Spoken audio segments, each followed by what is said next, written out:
देह का गान है।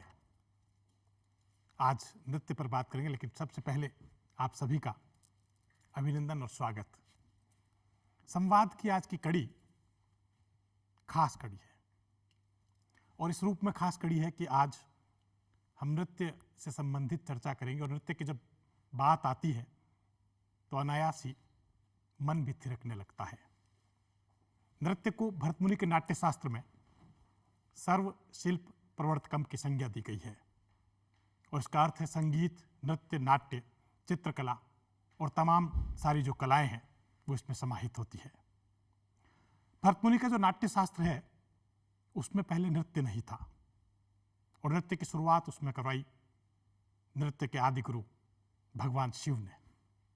और छोटी सी कहानी है, बहुत सुंदर कहानी है। कहानी कुछ इस तरह से है कि जब भरतमुनि और ब्रह्मा ने नृत्य शास्त्र तैयार कर लिया तो उस नृत्य शास्त्र को लेकर वो भगवान शिव के पास कैलाश पहुंचते हैं। कैलाश पहुंचकर वो बताते हैं कि इस तरह से नृत्य शास्त्र तैयार किया गया है, और पहले 2 नाटक मंचित किए जाते हैं, त्रिपुरदाह और समुद्र मंथन। शिव प्रसन्न होते हैं और कहते हैं कि बहुत अच्छा किया है, लेकिन मैं भी कुछ करता हूं, उसको भी नाट्य शास्त्र में डाल दीजिए। और शिव तब नृत्य करते हैं, तांडव नृत्य करते हैं। लेकिन भरतमुनि कहते हैं कि यह समझ नहीं आया कि नाट्य में कैसे नृत्य को डाला जाए। और शिव तब कहते हैं तंडु को कि वो नृत्य के बारे में पूरी बातें बताए, और इस तरह से नटों का जो शास्त्र है वो नृत्य शास्त्र के रूप में सामने आता है। ये कहानी मैंने इसलिए आप लोगों को बताई कि नृत्य के बारे में थोड़ा कुछ ज्ञान हम सबको हो जाए। नृत्य को हमारे यहाँ शोभा की संज्ञा भी दी गई है, लेकिन आज जिस नृत्य की हम बात कर रहे हैं वह सर्वथा अलग नृत्य है। लोक नृत्य भी नहीं है, शास्त्रीय नृत्य भी नहीं है। आप प्रश्न कर रहे होंगे कि फिर कौन सा नृत्य है? यह सपेरा नृत्य है, और इस नृत्य का इजाद भी जिस नर्तकी ने किया है उसका नाम है कालबेलिया। आप सभी कालबेलिया से परिचित हैं, और कालबेलिया एक जाति समुदाय है, लेकिन उसको नृत्य के रूप में ढालने का कार्य किसी ने किया तो गुलाबों ने किया। तो गुलाबों के नाम से ही कालबेलिया एक प्रकार से पर्याय हो गया, कालबेलिया नृत्य पर्याय हो गया। मैं आमंत्रित करता हूं हमारे खास मेहमान गुलाबो जी को कि वो आए और आज के इस कार्यक्रम में शिरकत करे, हम सबसे संवाद करे, संवाद में भाग ले। गुलाबो जी, आपका बहुत बहुत स्वागत, आपका बहुत बहुत अभिनंदन। रे कालियो गे और बड़ो मेला रिलायो काली लकेड़ी। अरे रे रे रे रे रे रे रे। बैठिए गुलाबो जी, आपका स्वागत है। गुलाबो जी ने जिस तरह से प्रस्तुति यहाँ पर दी उससे आप समझ गए होंगे कि नृत्य कितना लोकप्रिय, कितना जग जावा नृत्य है। और गुलाबो जी के बारे में बातें करेंगे तो मुझे लगता है कि बहुत सारी और बातें जहन में आएगी, करके सभी लोग परिचित भी है गुलाबो जी से। लेकिन हमारे संवाद कार्यक्रम में थोड़ा सा परिचय गुलाबो जी को हम लोग दे देते हैं कि गुलाबो जी को पद्मश्री से सम्मानित किया गया, और जब 7 साल की गुलाबो जी थी तब से नृत्य कला में प्रवीण हो गई थी, और बाकायदा बहुत सारे स्टेज पे इन्होंने प्रस्तुति देनी शुरू कर दी थी। लेकिन सफ़र इनका बड़ा संघर्ष में रहा गुलाबो जी का। संगीत नाटक अकादमी अवार्ड आपको मिला, और मुझे लगता है कि विश्व का कोई ऐसा देश नहीं होगा जिसमें आपने नृत्य की प्रस्तुति नहीं दी है। और तमाम जगहों पर नृत्य की प्रस्तुति देने के साथ साथ जो एक इजाद नृत्य का किया, सपेरा नृत्य का जो सूत्रपात जो किया देश में, जो है बल्कि विदेश में मैं कहूँ, वो गुलाबो ने किया। और गुलाबो और कालबेलिया पर्याय एक प्रकार से हो गए हैं। आइए जानते हैं उनकी जीवन यात्रा के बारे में। पुंदिल ने झूरे नीरे बवर सन झूरे नी रे पुंदिलेरी माता डी बवर सरी माता डी। देख पुंदिलेरी आवे नीरे बवर सरी आवे नी रे पुंदिलेरी ओळूडी रे बवर सरी ओळूडी। देख पुंदिल ने बरजो नी रे बवर सन बरजो नी रे पुंदिला परदेसा मत जा रे बवर मारा परदेसा मत जा। देख पुंदिलो रे गियो नी रे बवर सर गियो नी रे पुंदिलो परदेसा में बवर मारो परदेसा में। देख पुंदिलेरी आवे नी रे बिलालेरी आवे नी रे पुंदिलेरी ओळू गुलाब जी, बहुत सारी बातें हम लोग चाहते हैं कि आपसे करें और मुझे लगता है कि हमारे दर्शकों की भी अपेक्षा है कि आपसे बहुत कुछ जानना वो चाहते हैं। तो धन्वंतरी नाम था आपका, जब बचपन में आपको धन्वंतरी कहा करते थे ना, और धन्वंतरी से जो गुलाबों की यात्रा प्रारंभ हुई, नाम की जो यात्रा है, उसके पीछे की थोड़ी सी कहानी हम लोग जानना चाहेंगे। कैसे आप नृत्य में आई और जो बचपन की धन्वंतरी थी वो कैसे गुलाबों में परिणित हो गई? मेरे जन्म से मैं बताती हूँ आपको कि पहले तो मैं मेरे जन्म के बारे में बता दूं या नाम के बारे में बताऊं? बताओ कैसे बताऊं? आप जन्म के बारे में बताइए पहले कि जन्म के बारे में। क्योंकि जन्म होगा तभी तो नाम होगा, नहीं तो नाम कहाँ से होगा। मेरा हम लोगों का जो हम लोग कालबेलिया लोग हैं, जिसको सपेरा लोग बोलते हैं, कालबेलिया भी बोलते हैं, और वैसे हम लोग नाथ हैं, गुरु कनिपा नाथ जी के शिष्य हैं, और हम लोग जंगल में रहने का काम है हमारा, और वैसे सांपों को पकड़ते हैं और उन्हीं का झेर निकाल के और कुछ काजल बना लेते हैं, कुछ जमीन में गाड़ देते हैं, ये उन सांपों को नचाते हैं बीन बजा कर। हमारा ये परंपरा का काम है। घूमत तो है, हम लोग जंगल में रहते हैं, एकदम आदिवासी लोग जिसको बोलते हैं वो लोग हैं। हमारे समाज में प्रथा बनाई हुई थी कि लड़कियों को नहीं रखते हैं ज़्यादा, क्योंकि लड़की को रखेंगे तो उसकी शादी ब्याह बहुत सारे खर्चे, देखभाल भी करनी पड़ती है। अपन जंगल में रहते हैं तो देखभाल कैसे होगा बच्ची की? लड़का तो कोई नहीं, घूम ले अकेला, लेकिन लड़की का तो कांटा ही दुश्मन हो जाता है। तो इस तरीके से उन्होंने एक प्रथा बना रखी थी कि लड़की जो भी होती है, एक लड़की रख लो ताकि आंगन कमारा नहीं रहे और बेटी आती जाती रहे। पर बाकी जो लड़कियां होती है कोई तो रखते भी नहीं थे, गरीबाई इतनी थी, मांग के खाते थे। कौन सी संतान थी अपनी माता तो गाड़ देते थे जमीन में और जिंदा ही गाड़ देते थे जन्मते। ये हमारे सदियों से चलता हुआ आ रहा था। तो आप कौन सी, कितनी संख्या, कौन सी लड़की थी आप अपने माता पिता की? ये सिर्फ मेरे घर की नहीं बता रही, ये हमारे पूरे परिवार की, पूरे कालबेलिया समाज की पूरी हमारी प्रथा है बता रही। मैं आपके जन्म की बात कर रहा हूँ। मेरा जन्म जो हुआ है वो 7वां नंबर है घर में। 7वें नंबर। 3 भाई थे, 3 बहनें, और हमारे घर में इसलिए बहनें ज़्यादा थी कि पापा माता के पुजारी थे, तो वो कहते हैं मैं बेटी को नहीं मार सकता। तो इस तरीके से 7वां नंबर मेरा हुआ, और उसमें धनतेरस का दिन था और उस रोज मेरा जन्म हुआ, और पापा घर पे थे नहीं। औरतों ने कहा कि इनके घर में पहले ही बेटियां हैं तो इनको जमीन में गाड़ देते। तो मुझे नाड़ा नहीं काटा और वो ले जाके जिंदा ही मुझे जमीन में गाड़ दिया। जिंदा जमीन में गाड़ दिया? हाँ। तो उसके बाद मेरी माँ को पता चला कि लड़की हुई, उसको मार दिया इन लोगों ने। तो माँ ने कहा कि मेरी बेटी को कहाँ गाड़ा, बता दो मुझे, मैं निकाल के ले आती हूँ। बोला नहीं नहीं, तेरे तो 3 बेटियां हैं वैसे बोल।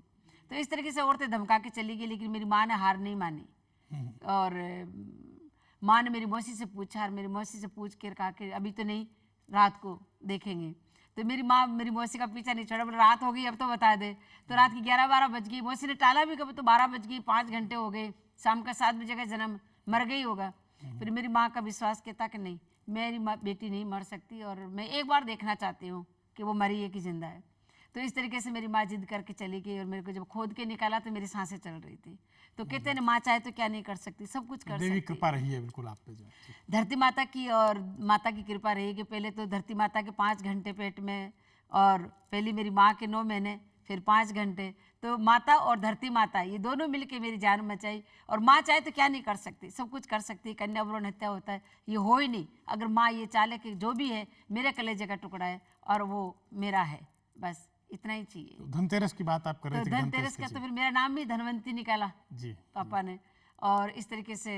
और धनवंतरी से फिर गुलाबो कैसे बन गई आपसे? 1.5 साल की थी तो मैं बीमार हो गई बहुत ज़्यादा, और पापा मेरे को डॉक्टर के लेके गए। डॉक्टर ने जवाब दे दिया कि नहीं, लड़की बची गई नहीं है तो मरने वाली, ले जाओ तुम। मेरे पापा ने कहा कि नहीं डॉक्टर साहब, ये धरती माता के पेट में 5 घंटा रह के नहीं मरी ये लड़की, धरती माता की बेटी कैसे मर सकती है किसी बीमारी से? मेरे पापा ने हार नहीं मानी, ले जाके पीर बाबा अजमेर ख्वाजा शरीफ के माँ दरगाह पे लिटा दिया मुझे। और 1 घंटे बाद में गुलाब का फूल आके मेरे सीने पे गिरा, और मौलाना साहब ने कहा कि तुम्हारी बेटी जिंदा होगी, ले जाओ।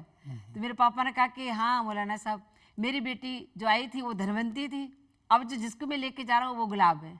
क्या बात तो वहाँ से मेरे पापा ने मेरा नाम गुलाब निकाला, और धनवंती से मैं गुलाब हो गई। जयपुर में आई तो गुलाबी हो गई, अमेरिका जाके वापस आई तो गुलाब हो गई। बहुत ही खूबसूरत सी बात गुलाबो जी ने कही कि गुलाब से कितना नाता आपका रहा है। और एक बात खास बताई गई थी कि कैसे छोटी बच्चियों को जो है दफना दिया जाता था, लेकिन इनके पिता का ये जुनून था, इनके पिता की ये मंशा थी कि उनकी बेटी अब बढ़े और आगे अपना नाम कमाए। शायद उसी कारण से आज गुलाबो हम लोगों के सामने है। नृत्य की जब बात करते हैं तो एक बात जब गुलाबो का नृत्य देखते हैं तो खास तौर से समझ में आती है, बल्कि यूँ भी लगता है कई बार कि जिस गति से नृत्य करती है गुलाबो जी, तो यूँ लगता है कि आम आदमी शायद उसकी कल्पना भी नहीं कर सकता, इतना लचीलापन जो होता है उनके अंग प्रत्यंग में जो है, और अंग अंग थिरकने लग जाते हैं। तो मुझे एक किस्सा याद आ रहा है कि यूक्रेन के एक बहुत बड़े नर्तक हुए हैं, निंजिस्की नाम था उनका, और वो जब नृत्य करते थे तो इतनी ऊंची छलांगे लगाया करते थे कि गुरुत्वाकर्षण के नियम भी जो है उसके सामने फीके पड़ जाते थे, बल्कि वो कहें गुरुत्वाकर्षण के नियम शायद लागू नहीं होते थे। किसी ने उनसे पूछा कि आप इतनी ऊंची छलांग कैसे लगा लेते हैं, ऐसा संभव ही नहीं होता सामान्य तौर पे, कैसे होता है ये? तो वो कहता है मैं जब नृत्य कर रहा होता हूँ तो अपने आप को भूल जाता हूँ, लापता हो जाता हूँ। और मुझे लगता है गुलाबो जी के साथ भी शायद यही है कि जब वो नृत्य कर रही होती है तो शायद अपने आप को भूल जाती है। गुलाबो जी, आपका क्या कहना है? मेरा भी यही है। देखो, मैं जब बचपन में करती थी, मैं बहुत छोटी थी, जब ये 2-3 साल की थी, तो पापा मेरे को लेके जाते थे सांपों के साथ। सांपों का झूठा दूध पी पी के मैं पली बड़ी, क्योंकि पापा घर पे छोड़ते नहीं थे, वही सोचते थे कि कहीं मेरी बेटी को मार नहीं दे। तो इस तरीके से मैं पापा के साथ बीन की धुन, वो डपली की थाप सुन सुन के, हमारे डांस में कोई नृत्य नहीं होता था पहले, हमारे समाज में कोई नृत्य नहीं था। अच्छा, कालबेली समाज नृत्य नहीं होता था? नहीं, सिर्फ ये सांपों को नचाने का ही काम था, और बीन बजा के सांपों को नचा के घर घर जाके उनकी पेट पालन करते थे। तो ये जब डांस स्टार्ट किया तो समाज के लोग कहते थे कि अच्छा, इसलिए तूने इसको जिंदा रखा कि तू इसकी कमाई खा सके। तो मेरे पापा कहते हैं कि मैं कमाई नहीं खाता हूँ, बच्चे ये डांस करते हैं। तो मैं इतने फास्ट डांस करती थी बचपन से। तो जब कोई पूछते थे कि ये लड़की को आपने खिलाया क्या है, ये इतना फास्ट कैसे कर सकती है, इतने भाग भाग के करती, पूरे घर का राउंड काट लेती है। मेरे पापा और मेरे दादाजी जो थे, वो जब मैं प्रोग्राम लाइन में आ गई तो लोग बाग पूछते थे, तो मेरे दादाजी कहते थे कि बोले इसको सलाजीत खिलाया है क्या? बोला हाँ, सलाजीत खिला रखा है। तो इस तरीके से मैं खुद भी भूल जाती हूँ। सर, मैं जब डांस करती हूँ ना तो मुझको खुद को पता नहीं रहता कि मैं कांटों में कर रही हूँ या पत्थरों पे कर रही हूँ या रोड पे कर रही हूँ या मिट्टी में कर रही हूँ। ये मैं बचपन से करती हुई आ रही हूँ। मुझे कहीं पे भी नचा लो, रोड पे नचा लो, आज भी मेरा ये हाल है। सब मुझे कहते हैं पद्मश्री मिल गई, अब तो तेरे को ठिकाना देखा कर कहाँ नाचना है। अभी कल परसों गवर्नर हाउस में प्रोग्राम था 3 तारीख को, तो मुझे पूछा सरकारी अफसरों ने कि गुलाबो आप कारपेट पे करना पड़ेगा नीचे, राष्ट्रपति जी आ रही है। मैंने कहा आप कारपेट भी मत बिछाओ, मैं तो रोड पे नाच लूंगी। अच्छा, कोई दिक्कत नहीं आप है। जब गुलाबो जी बात बताए तो मुझे याद आ रहा है, कहीं पढ़ा हुआ कि जब शुरुआत में आपकी ज़्यादा एक प्रकार से पहुंच जो है दूर सुदूर स्थान तक नहीं हो पाई थी नृत्य के बारे में, तो इसी तरह से कुछ घटना घटी थी कि आपने सार्वजनिक रूप में कोई इस तरह से नृत्य किया था और फिर बाद में पहचान हुई थी आपके नृत्य? नहीं, जब मैं ये हमारा जो डांस करते थे हम लोग, तो मैं जब छोटी थी तो होली के दिनों में मर्द लोग ड्रेस से घाघरा पहन के जाते थे, तो वो मुझे लेके जाया करते थे डांस तो मतलब ऐसा जरूरी नहीं था कि मेरे को फैम मिले, या फिर हमारे तो इस कल्पना में सोच भी नहीं सकते हमारे तो लड़कियां के घर से बाहर निकले, क्योंकि जिनको जिंदा रहने अलाउ नहीं तो वो लड़की डांस कैसे कर सकती है। वो तो हम पुष्कर मेला में एक बार डांस कर रहे थे, औरतें औरतें सारी मिलके, मुझे छोटी सी थी 7 साल की, तो वो लेके जाया करती थी कि उनको पैसे मिल जाए और उनको काजल बिंदी खरीद ले, क्योंकि साल में एक बार ही मेला भरता था वहाँ पर, हम लोग डेरे सारे वहाँ इकट्ठे होते थे, तो वो औरतें लालच में लेके जाया करती थी। तो वो एक बार मैं नाच रही थी टीलों पे, लोग बाग पैसे फेंक रहे थे, देख रहे थे कि भाई हाँ बच्ची ये डांस कर रही, बीनी पे पहला लड़की है जिसने डांस किया। तो इधर से टूरिज्म डिपार्टमेंट के हमारे अफसर लोग जो थे वो आके उन्होंने देखा कि बोले यार लड़की ये डांस कर रही है, पर ऐसा लगता है कि इसके बदन में हड्डियां ही नहीं है, ये तो ऐसे शाम को जैसे पहला सपेरा की लड़की है जो बीन पे डांस कर रही है, इस तरह का था, और लड़की डांस करती नहीं है, पर पहला लड़की देख रहे हैं हम बीन पे, तो सांपों को नचाने का काम है इनका। तो मैडम ने मेरे को पूछा तो मैं तो डर गई, मैंने कहा भाई मैडम वही गौरी मैम, परी जैसी मैम कौन आके पूछ रहे, मुझे समझ में नहीं आई। फिर मैं हमारे समाज की जो एक बीन वाला था, 2-4 औरतें थी साथ में, उनको कहा कि जो ये लड़की यहाँ डांस कर रही है इसको शाम को मंच पे लेके आना और वहाँ पे हम डांस करवाएंगे। तो हम मंच जानते नहीं थे कि साहब ये क्या होता है। बोला आप वहाँ आओ, जैसे यहाँ नाच रहे हो वहीं शाम को नाचने, हम को पैसे देंगे। तो इस तरीके से शाम को हम लोग वहाँ चले गए और बढ़िया मंच मिला और बढ़िया लाइटें वाइटें सब, पब्लिक बैठी इतनी अच्छी। मेरे को मैडम ने कहा कि तू घुंघरू बांध के नहीं नाचती, ले मैं तेरे को घुंघरू देती हूँ, अच्छी रिदम मिलेगी तेरे को। मैडम ने घुंघरू दिए मुझे और मैंने वो बांध के डांस किया, तो मुझे इतना अच्छा लग रहा था। पहली बार जिंदगी में 7 साल की हो गई थी, 7 साल की, 81 की बात कह रही मैं, 1981 में पुष्कर मेला स्टार्टिंग मेरी डांस की जो हुई आपने कहा। तो ऐसा लग रहा था पब्लिक मेरी भगवान है और स्टेज मेरा मंदिर है, और मैं शायद भगवान मेरे को बस मैं यहाँ नाचते नाचते प्राण दे दूं, इतना मेरे को इतना अच्छा लग रहा था। गुलाबो जी जो बात बताई उससे एक बात एक और साफ उभर कर सामने आ रही है कि ये जो नृत्य सपेरा नृत्य जिसको कहते हैं, वो नृत्य पहले कहीं अस्तित्व में था नहीं, और इनका जो समुदाय था घुमंतु समुदाय, जो कालबेली समुदाय जिसको कहते हैं हम लोग, वह बीन बजाकर जी, जो बीन है बजा के, डफली बजा के, सांप को जो है नृत्य कराने के मतलब करतब दिखाया करते थे लोगों को और इस प्रकार से सांप को नृत्य करते हुए देखते देखते एक सफेद बन जाती है, सांप का नृत्य शुरू हो जाता है। तो ये आपने शुरुआत की थी इस तरह से, तो इसको सपेरा नृत्य नाम कैसे मिला, थोड़ा सा मैं जब करते करते पुष्कर मेला में हमने किया, समाज के लोगों ने समाज से बाहर कर दिया, खूब लड़ाई, बड़ी लंबी जर्नी। फिर उसके बाद मेरे को 85 में अमेरिका जाने का मौका मिला और अमेरिका जाके जब वहाँ पे मेरे जाने से कैसे अवसर मिला आपको 85 में बाहर विदेश जाने का? बस जैसे पुष्कर मेला में डांस करने का मौका मिला उसी तरीके से बस टूरिज्म डिपार्टमेंट मुझे लेकर आए, जो मेरे जो लाइव दाता जिनको मैं बोलती हूँ, जो टूरिज्म डिपार्टमेंट और मेरे हिम्मत सिंह जी और तृप्ति पांडे जी हैं, जो वो मुझे वहाँ से पुष्कर मेला से तराश के यहाँ तक लाए। और मेरी राजमाता महारानी गायत्री देवी जी, उन्होंने कहा कि ये लड़की सिर्फ यहाँ लायक नहीं, ये लड़की बहुत दुनिया में नाम करेगी, इसको सिटी में लेके चलो, देखना आगे क्या करेगी। मेरे पापा को भी समझाया उन्होंने।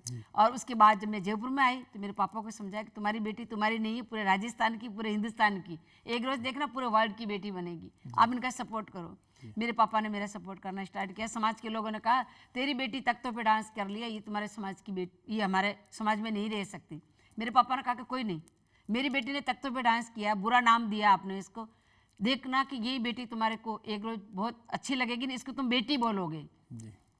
मेरे पापा अजमेर छोड़ के जयपुर आ गए, हम लोग जयपुर रहने लगे और यहाँ पे टूरिज्म डिपार्टमेंट के जितने प्रोग्राम बजते थे, दिल्ली, बॉम्बे, कलकत्ता, मद्रास, और एक बार मैं दिल्ली में प्रोग्राम कर रही थी, कोई दीपावली मेला था उसमें, वहाँ पे राजू सेठी ने मुझे देखा कि यार लड़की, अपना जो अतिथि मेला हो रहा है अमेरिका में, उसमें डांसर नहीं है कोई, सिर्फ हैंडीक्राफ्ट का काम है, और कोई सिंगर जा रहे, कोई लांगा मंगनियार, तो बोले ये लड़की अगर चले तो कितना अच्छा रहे। तो उन्होंने मेरे चाचा से बात करी कि बोला ये तुम लोग अमेरिका चलो, तुम्हारे को बोला वहाँ पे। तो मेरे चाचा ने कहा कि इनके पापा से पूछना पड़ेगा कि वो अंग्रेजों के देश में नहीं भेजते हैं इनको। तो इस तरीके से फिर वो बातचीत हुई और राजू सेठी जी वो हमें इन्वाइट किया अमेरिका 85 में। जब मैं अमेरिका में गई 2 महीने 5 दिन वहाँ रह के आई, तब उनका लता जी का भी आशीर्वाद मिला, राजीव गांधी जी के मैंने हाथ के राखी बांधी, क्योंकि उनको पता चला कि आने से एक रोज पहले मेरे पापा गुजर गए थे। फिर भी मैं वहाँ गई तो उन्होंने कहा कि पापा की जगह नहीं लूँगा, लेकिन मैं भाई बन सकता हूँ गुलाबो तुम्हारा। तो मेरे सिर पर हाथ रखा, भाई बने, राखी बांधी मैंने मेरे परांदे में से खोल के, उनको चुटीले में से, और बस वहाँ पे मैं मेरी धुन में डांस करती थी, गाती थी, नाचती थी, गाती थी, नाचती थी, खाती नहीं थी कुछ भी, क्योंकि पापा की याद आती थी। पर मेरे पापा को अपना आप में फील किया और अपना आप में मैंने देखा कि मेरे पापा मेरे अंदर हैं, और मेरे पापा नहीं होते तो मैं नहीं होती। पापा सिर्फ आंखों से उजल है, लेकिन मेरी आंख अगर बंद करती तो मेरे पापा मेरे सामने। ये मैं अपना आप को समझा के और मम्मी को समझा के, और फिर मैं एक रोज पहले ही गुजरे थे पापा और मैं अमेरिका चली गई। मेरे जो पीछे नाम लगा रखा था वो गुलाबी नाथ, क्योंकि हमारे नाथ सरनेम नाथ ही लगता है, नाथ संप्रदाय। तो मैं कहती हूँ सर मेरे गुलाबी नाथ क्यों बोलते हो आप, हमारे मर्दों के लगता है नाथ, मेरे पापा है नाथ, मैं तो लड़की हूँ। तो बोले फिर आपका सरनेम क्या है? मैंने कहा ये क्या होता है? कि बोले जात का नाम लगाते हैं पीछे। तो तुम क्या नाम लगाओगी? मैंने कहा मैं सांप की जगह नाचती हूँ, तो मेरा नाम सपेरा रख दो आप। क्या बात है, मैं लड़की हूँ तो सपेरा रखो। तो मेरी फिर आइडेंटिटी में उसमें नाम सपेरा रखा। तब फिर मीडिया आई वहाँ पे, बड़े बड़े लोग आए तो पूछा कि इस डांस का नाम बताओ, न्यूज में निकालना था उनको। मैंने कहा डांस का नाम तो कुछ भी नहीं है साहब, ये डांस है और क्या नाम है इसका? बोले नहीं आप नाम बताना होगा, क्या नाम है इसका? मैंने कहा कि मैंने ये कह दिया कि मेरे साथ जन्मा है ये डांस और गुलाबी नाम रख दिया, तो उन लोग को पहचान, हमारे समाज की पहचान कैसे होगी? मैंने कहा कि साहब मैं सांप की जगह नाचती हूँ, तो इस डांस का नाम आप सपेरा डांस, हमारे कास्ट भी सपेरा है और डांस का नाम भी सपेरा रखो। लोक नृत्यों की बात करें तो सपेरा नृत्य को एक खास मुकाम देने का काम गुलाबो जी ने कहा, और खास मुकाम इसी रूप में नहीं दिया बल्कि इस रूप में भी दिया कि क्या उसकी ड्रेस होनी चाहिए जी, और किस तरह से उसका गाना होना चाहिए, किस तरह शास्त्र होना चाहिए। तो एक गाना जो खास तौर से गुलाबो जी याद आता है कि कालियो कूद पड़ियो रे मेला में लायो काली लकड़ी, लायो काली लकड़ी। ये क्या मैं बहुत छोटी इसके बारे में जी मैं बहुत छोटी थी तो हम लोग नाथ संप्रदाय जैसे नौ नाथों में से हमारे नाथ है, आपको पता हो, गुरु कनिपा नाथ, हम उनके शिष्य हैं। गुरु गोरखनाथ, मच्छिंद्र नाथ, पार्श्वनाथ, ये 9 नाथ है। 9 नाथों में जो छोटे छोटे भाई है वो हमारे गुरु जी हैं। तो वो जब झेर निकाल के लेके आए थे शंकर भगवान के सामने, उन्होंने पिया तो शंकर भगवान ने कहा कि अब तुम जंगल में ही रहो। तो हम उस पीढ़ी से हैं, ये नाथों की बात है तो मैं बता रही हूँ। तो गाने का मैं बताती हूँ कि मैं बहुत चुलबुली थी, छोटी थी जब, और तो मोटर पाँ करती रहती थी। पुष्कर में हम लोग रहते थे। मैंने कहा जयपुर चलो जयपुर चलो जयपुर चलो, तो वो आवाजें देते थे सवारियों को।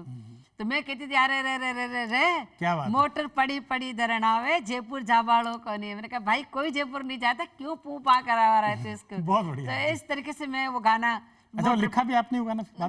लिखा तो पढ़ी लिखी तो थी नहीं, लेकिन वैसे वही कल्पनी सारा कुछ ऐसी गाती थी मैं।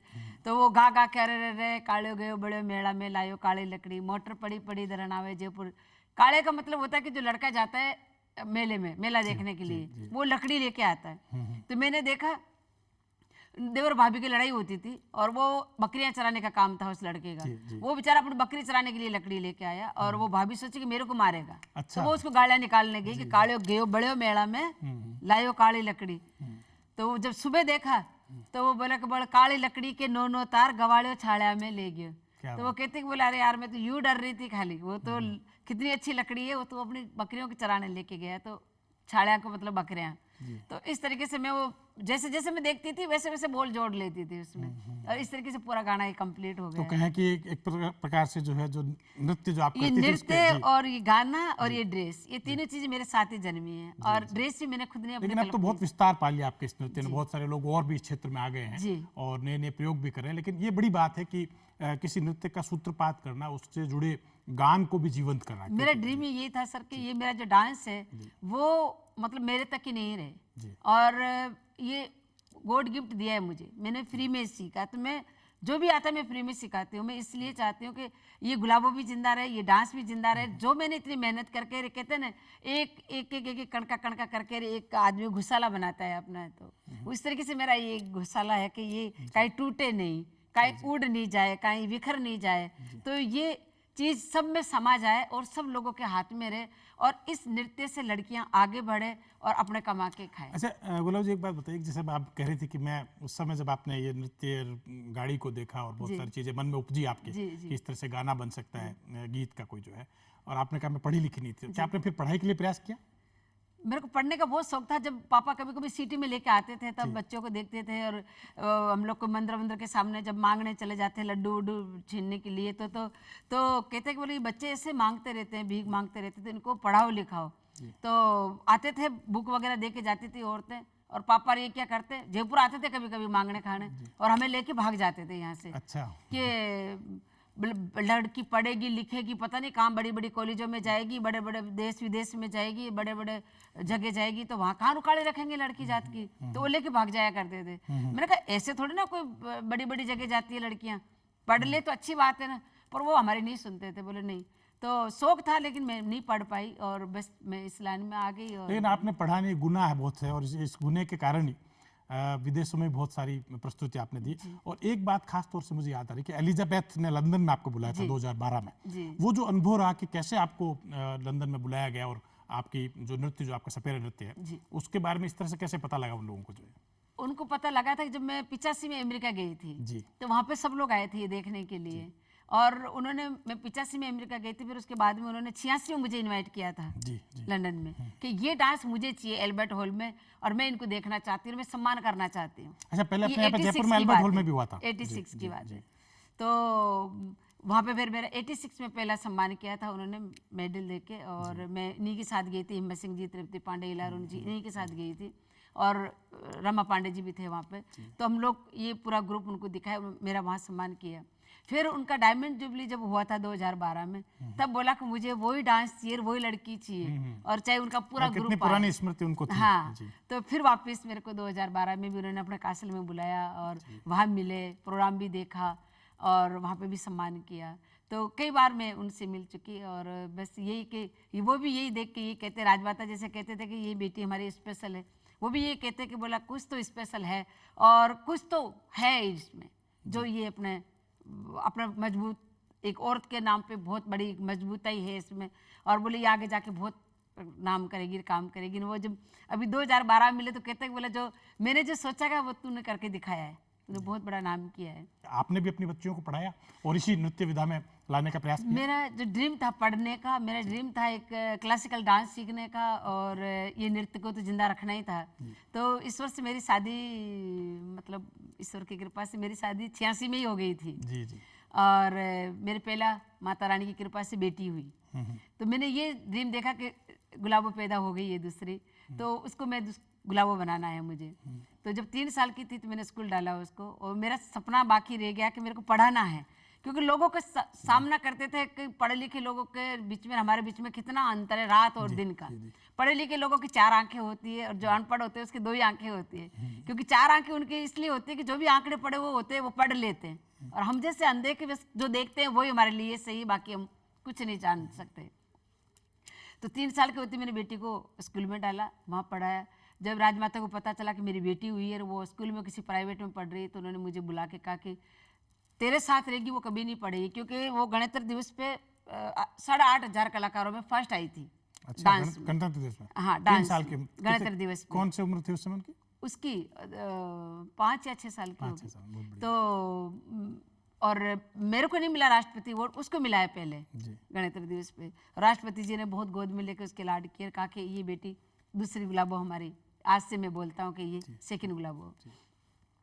मैंने कहा साहब ये सेकंड नहीं, इसको फर्स्ट ही रखो, क्योंकि फर्स्ट जनरेशन मेरी स्टार्ट हुई है, इसको फर्स्ट ही रखना है अपने को। तो इस तरीके से फिर मेरी बेटी को पढ़ाया, और महारानी गायत्री देवी जी ने कहा कि तेरे साथ रहेगी तो ये गुलाबी बनेगी, लेकिन जो तेरा ड्रीम है वो नहीं कर पाएगी पूरा, तो इसको पढ़ा लिखा। तो मैंने कहा, बोले साथ साथ रहेगी तो नहीं पढ़ेगी, इसको हॉस्टल में डाल दे। मैंने कहा मैम मेरे तो बेटी एक ही है। बोले क्या हुआ, सबकी एक ही बेटियाँ होती है। तो फिर यहाँ MGD स्कूल में मैंने उसको हॉस्टल में डाल दिया था। वो भी नृत्य करती है? तो वो 8 साल यहाँ पढ़ाई की है, फिर उसके बाद में इसने बाहर पढ़ाई की है, कॉलेज किया, फ्रांस पढ़ के आई है, और वो नृत्य तो बचपन से कर रही है, अभी भी कर रही किया, है। इंग्लिश से भी किया, उसने बहुत पढ़ाई की, पूरी तैयारी की। और जब वो फ्रांस मैंने भेजा उसको पढ़ने के लिए, तो वहाँ पे चली गई, पढ़ रही थी। तो लड़कियों को देखते थे हम छुट्टियों में इंडिया जाएंगे और स्पेशली राजस्थान जाएंगे, तो वो सुनती थी कि आप वहाँ क्या, बोले देखने जा रहे होंगे। तो कई लड़कियाँ कहती थी हम लोग वहाँ जाएंगे गुलाबी सपेरा के पास में, क्योंकि फ्रांस में मुझे गुलाबी सपेरा के नाम से जानते हैं सब लोग। मेरा जो असली नाम है गुलाबी सपेरा, और मेरे लाइव बुक भी छपी हुई है फ्रांस में। तो बोला हम गुलाबी सपेरा के पास जाएंगे, उनसे डांस सीखेंगे।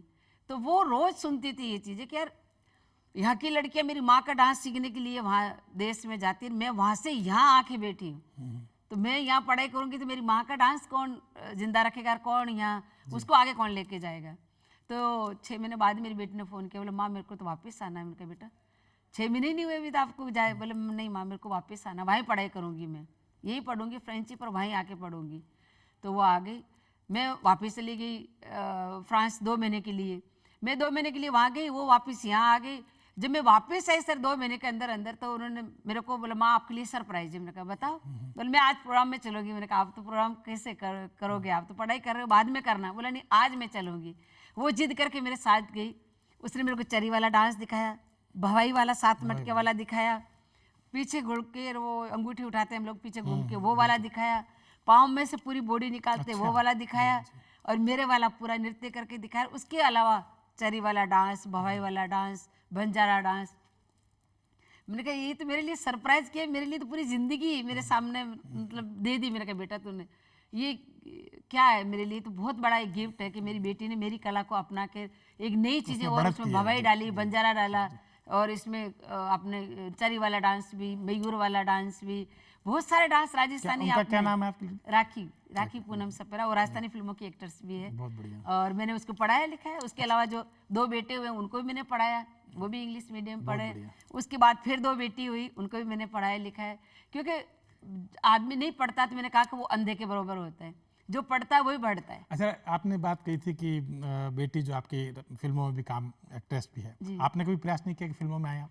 मेरे को तो ऑटोमेटिक प्रयास क्या करें, वो तो मिलते ही जा रहा था। क्योंकि मैं बहुत सारे लोग आए थे, मैं लेकिन मैंने कहा कि मेरी खुद की कला है वो नहीं मैं भुलाना चाहती हूँ, और मैं पढ़ी लिखी भी नहीं हूँ। तो काफ़ी मैं बहाना लेती थी, पर नहीं, बोला हम तो पढ़े लिखे की जरूरत नहीं है, हम जो बोलेंगे तुम बोल देना। मैंने कहा नहीं, मेरी इस कला को जिंदा रखना मुझे। मेरे को तो अमेरिका में भी रखने लगे थे लोग वहाँ पे, मैं भी वहाँ पे भी नहीं रही। मैंने कहा किसी फिल्म में आपने काम नहीं तो किया? नहीं, मैंने डांस किया, मेरा बंटवारा में किया, सत्रिय में किया, जुबा फिल्म में किया, फासले में किया, राजस्थानी बंची हुई थी, राजस्थानी फिल्म अभी राजू राठौड़ बनी जिसमें किया, और बॉलीवुड में भी मैंने अच्छा, अंग्रेजी जो फिल्म बनी थी फॉर फैमिली 83 में, उसमें भी किया है। शशि कपूर साहब ने DC पर एक फिल्म बनाई थी, उसमें भी किया, जो मोकली पे एक जंगल बुक एक मोगली फिल्म वाली बनी जो थी, बनी, बिल्कुल। उसमें भी मैंने डांस किया है। डांस करती हूँ, बाकी और कुछ नहीं, क्योंकि मेरे वो लाइन नहीं है, मेरी लाइन तो बस मेरा लेकिन ये भी बड़ी स्टेज बात है, बड़ी बात है कि बस। आपने डांस के जरिए जो है फिल्मों में बहुत सारा योगदान, अपना कला का योगदान आपने दिया है। जी, जी। एक बात और मैंने पढ़ी थी आपने कि आप डेनमार्क में आपने घर भी बनाया, जी जी। इसके बारे में थोड़ा सा बताएंगे आप? डेनमार्क ये में कैसे जची आपके कि डेनमार्क में घर बनाना चाहिए? वो मेरे नहीं जच्ची, वो तो सब ऊपर वाले की जचती, वो क्या क्या देता है, क्या क्या करवाता है। मेरा कुछ भी नहीं है सर, मैं सीधी सिंपल, मेरे को कुछ भी नहीं है करना, नहीं कुछ आता है, नहीं कुछ है मेरे पास। मैं 83 में नहीं 89 में कोई 80 मेरा प्रोग्राम था वहाँ पे पुष्कर में जी। तो वो डांस को मेरी फोटो लेके गया था वहाँ पे डेनमार्क में। वहाँ पे एक लड़की ने मेरी फोटो देखी, वो कही कि बोले ये तो, उसने कहा वो भी डांसर है, बेले डांसर थी, बोले देखो तुमने ये डांस करते हो तो ये डांस देखो, ये लड़की को देखो। देखते उसने कहा कि ये तो मेरी बहन है। जो जुड़वा हम हुए थे तो वो एक खत्म हो गई थी, वो ही मेरी बहन है। वो लड़की यहाँ आ गई, एड्रेस पूछा, पैसे को पूछा, डांस सिखाने के क्या लोगे। मैंने कहा भाई मैंने तो किसी को दिए ही नहीं पैसे डांस सीखने के, मैं तेरे से क्या लूंगी, गॉड गिफ्ट है फ्री में, सिखाना मेरा काम, सीखना तेरा काम, आजा। इतने देशों में आपने प्रस्तुतियां दी है सर्प नृत्य के एक प्रकार से, जो तो बाहर जब आप इस तरह से नृत्य करती हैं और बिल्कुल सर्प की तरह लोथशील रूप में जब आप अंग मुद्राएं आपकी जब होती है, अंगहार जो आपके बनते हैं, तो क्या प्रतिक्रिया, किस तरह की प्रतिक्रिया रहती है भारत में और बाहर में? प्रतिक्रिया में कुछ अंतर नजर आता है आपको? पहले तो देखो मैं भारत को और राजस्थान को नमन उनको धन्यवाद दूंगी, उन्होंने मुझे तराशा और मेरे को देश प्रदेश में प्रोग्राम के लिए भेजा। और राजस्थान से मैं पूरे इंडिया में किया, इंडिया के बाद फिर मैंने पूरी दुनिया में किया, क्योंकि यहाँ लोग नहीं पहचानते। मेरा पहले टेलीविजन में ही आया था, दूरदर्शन में भी आया था, लोगों के घरों तक पहुँचाने वाला दूरदर्शन है मुझे। तो ये आवाज़ जो होती है ना, वो मीडिया के थ्रू कहीं ना कहीं पहुँचती है, तो वो मेरा डांस भी पहुँचा वहाँ तक। बस वहाँ पे डांस करती हूँ तो वो लोग एकदम सुन होकर देखते कि हाँ कुछ अच्छा सितारा भी गिरा तो उसकी आवाज़ आ जाती है। बहुत बढ़िया। यहाँ डांस करते हैं तो अपनी प्लानिंग चलती रहती है ऑडियंस में, अच्छा ये क्या, अरे तूने ऑफिस में क्या किया, मैंने ये किया, फलाना किया, तो वो उनकी वार्तालाप चलती रहती है। तो उतना वो डांस पे गौर नहीं देते, गंभीरता से लेते हैं बाहर। हाँ, वो थोड़ा सीरियस होकर देखते हैं कि हम आज इस डांस को देखना है, आज हम ये प्रोग्राम ही देखने आए, वो ही देखेंगे, फालतू कोई बात नहीं करेंगे।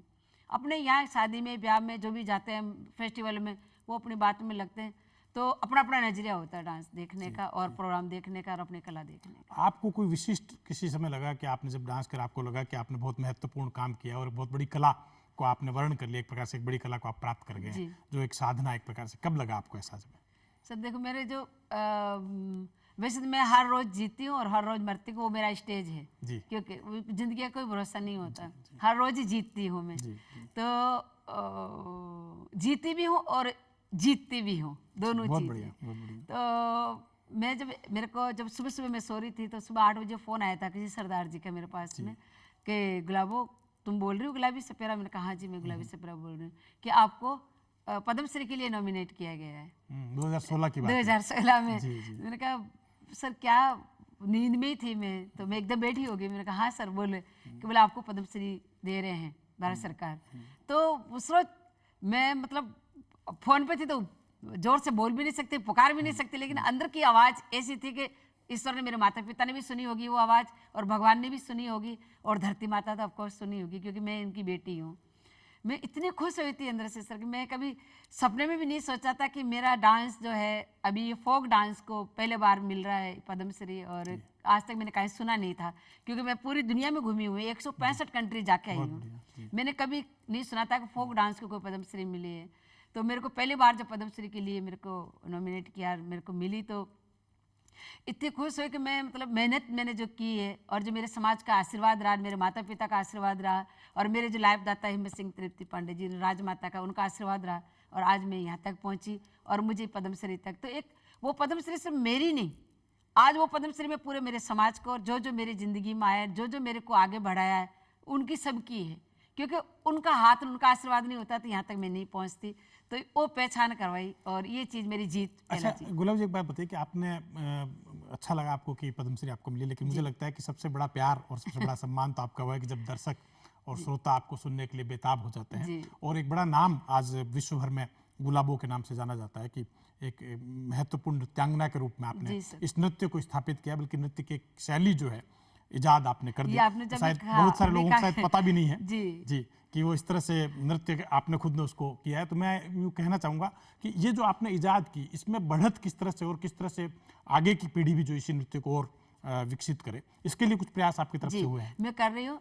और जैसे आपने कहा ना कि ऑडियंस, मेरे 40 साल हो गई थी मुझे प्रोग्राम करते हुए, और मैंने पूरी दुनिया में घूम चुकी थी। यहाँ तक कि मेरे फ्रांस में मेरी लाइव बुक छप चुकी है, मेरे रेडियो फ्रांस से, डेनमार्क फ्रांस से, रेडियो से, सब जगह इतना बड़ा नाम है। तो मुझे पूछते थे लोग कि आपको पद्मश्री क्यों नहीं मिली? मैंने कहा भाई क्या होती है पद्मश्री? कि भारत सरकार से एक बहुत बड़ा सम्मान होता है, मुझे reward लगता है होता पद्मश्री है। से बड़ा सम्मान तो तो फिर आपका मैं एक दर्शकों कहती का हूँ कि सम्मान इतनी है। ऑडियंस ये खुश होती है, और ये ऑडियंस के जरिए मैं आज यहाँ तक पहुंची हूँ। तो मेरी पब्लिक ही मेरी पद्मश्री है। जी, मेरे बहुत को बढ़िया। जब पब्लिक नहीं मानती तो मैं जानती कि हाँ मेरे को पद्मश्री मिल जाती, मैं कोने में बैठ जाती। नहीं, मेरी जो पद्मश्री है, मेरे जो भी भारत रत्न जिसको मैं कहती हूँ, वो मेरी ऑडियंस है। मैं जब तक डांस करूंगी, ये मेरे लिए पद्मश्री, मेरे लिए भारत रत्न, सब कुछ मेरी ऑडियंस है।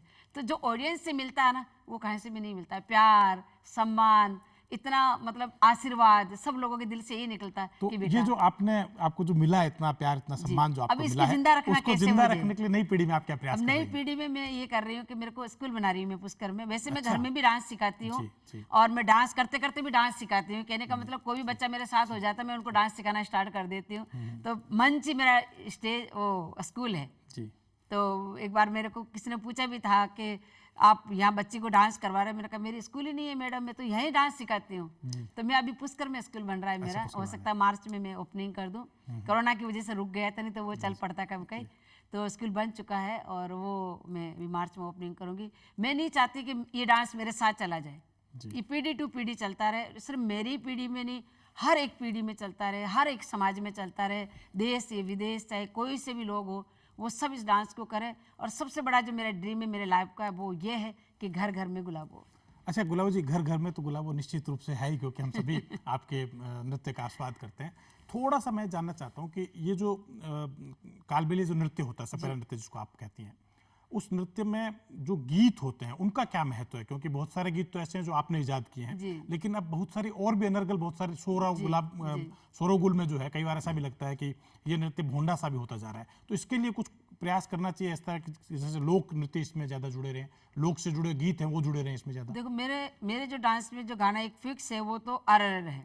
जो अरर गा के गाना, रिदम जो आती है गाना, वो अरे रे रे रे रे रे रे रे रखालोगे और बड़ो मेला मेरी लायो काली लकेड़ी।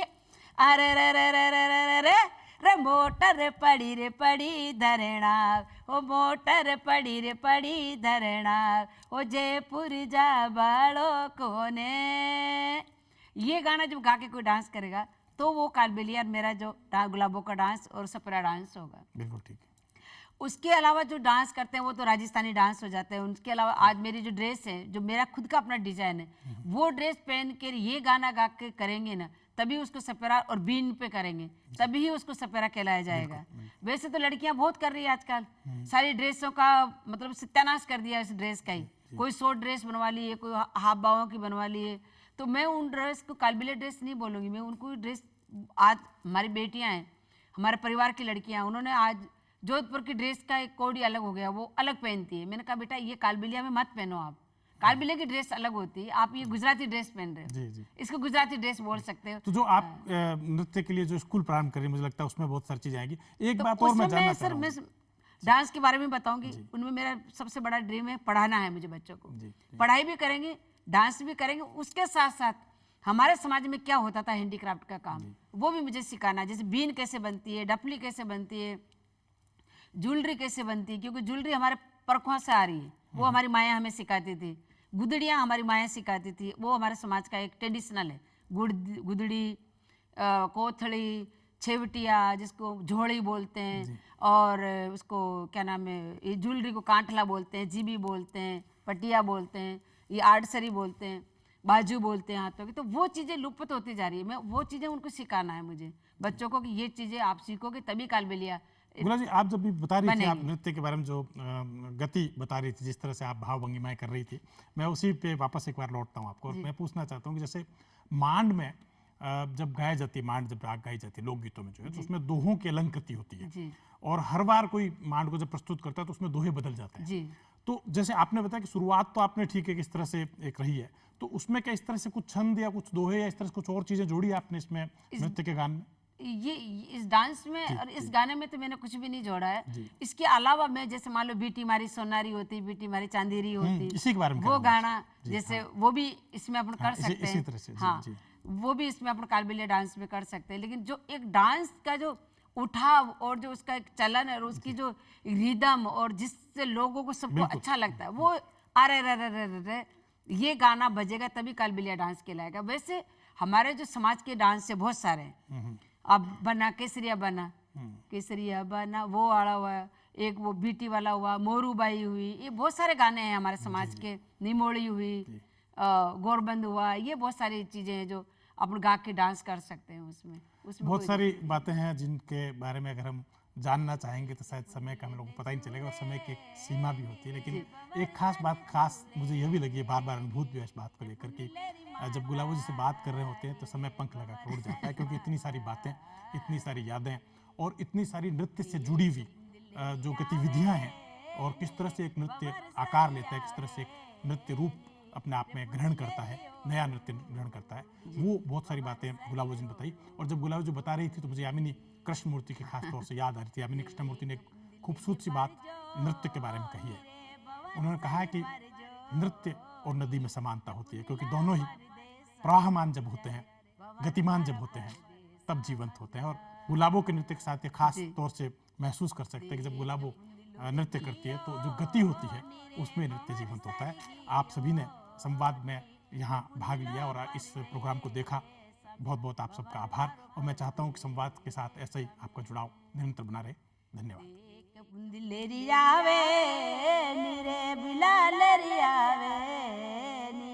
रे पुंदिलेरी ओळूडी रे पवर सरी ओळू